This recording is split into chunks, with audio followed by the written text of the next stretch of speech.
Hi there, this is Peter Hollemans, and this is a presentation about the new Vertigo Project 0.6 version. Vertigo is an application for Earth science data viewing that I'm developing for the NOAA Coast Watch program.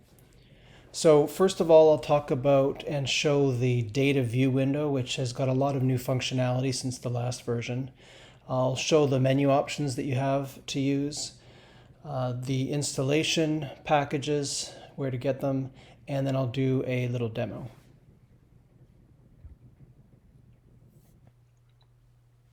So this is what the data view window looks like now. There are a set of controls on the left-hand side for controlling the view content.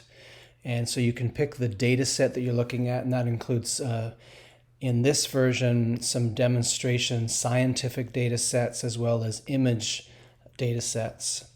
And below that are the areas that you can double click on and zoom to.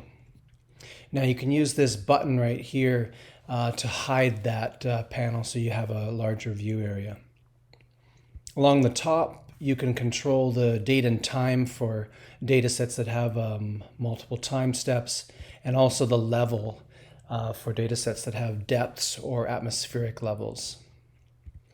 On the right over here, there's the zoom slider to control the zoom, and you can also use the mouse, the wheel, and also if you have a trackpad, your scrolling up and down gestures on the trackpad. Now, touchscreen devices, you can do a pinch and zoom gesture on the screen. And those four little arrows there control the rotation in small jumps, so north, south, east, west.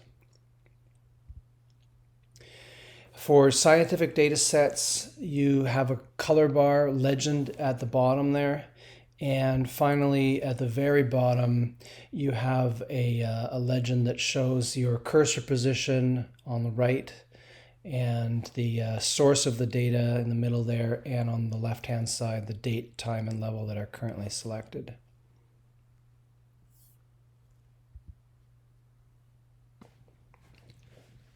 Now the new version also has menu items. There was no menu in the previous version.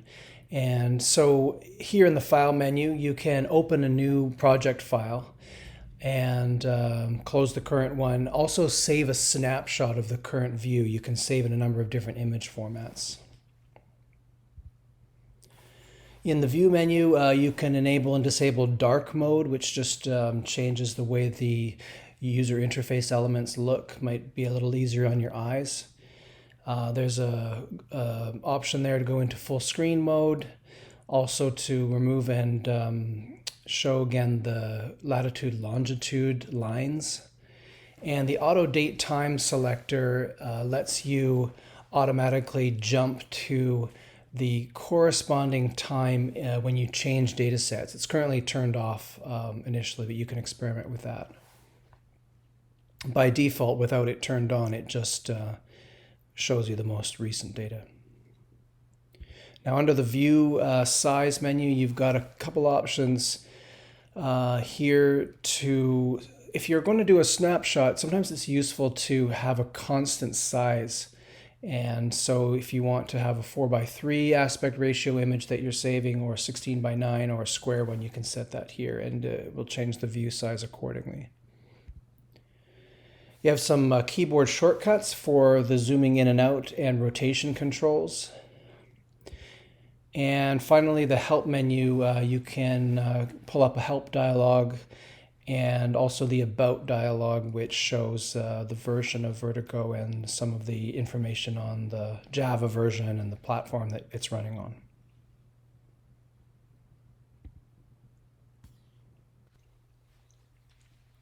Now, all of the code and a set of screenshots, packages are available on GitHub at this address. And you'll find Windows, Mac, and Linux packages. For the Windows package, it's just a exe file that you run. For the Mac, it's a DMG that you download. and double click and then drag the application into your applications folder. And then for Linux, you have an option of a tar-gz for command line installation or a deb file for the package manager that you can double click. All right, so I'll do a demonstration now.